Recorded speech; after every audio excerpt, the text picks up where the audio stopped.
relationship. Now the relationship is better because you trust him. You gave him your children, and now they acting like they got some sense. You gave him that situation, and he already had worked it out. You gave him that little bit of money, and he multiplied it and made, watch this, the little go further than you can make the lot. I would not have to work this hard to try to tell somebody that whatever you give God, it's going to be better. Just touch your neighbor and say it's going to be better. Come on, wrong neighbor. Find somebody that look like they came for church. Ooh, and tell them it's going to be better. Have I got a witness here? I've learned whatever I give God, when God gives it back, it's better.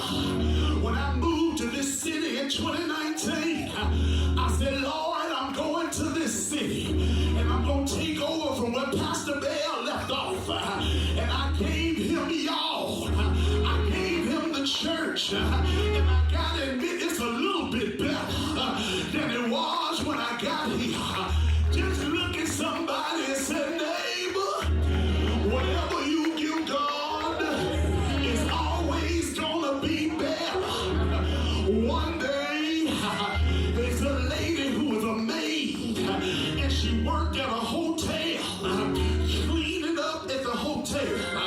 And one day they had an atheist convention. And you know atheists are the ones who don't believe in God. And they had the ballroom filled with a bunch of atheists. And the president of the convention got on the microphone and said he proudly declared that God ain't real.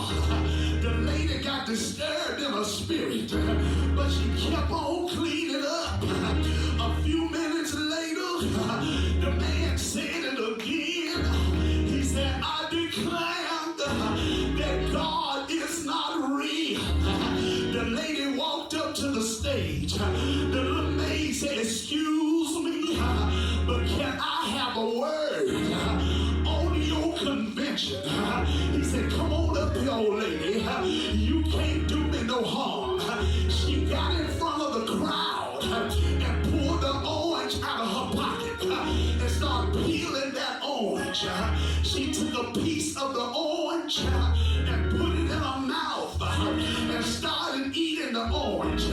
She looked at the president of the atheist convention and said, tell me, was my orange sweet or not? He said, I don't know if your orange was sweet or not, because I never had a piece of your orange. She said, that's the same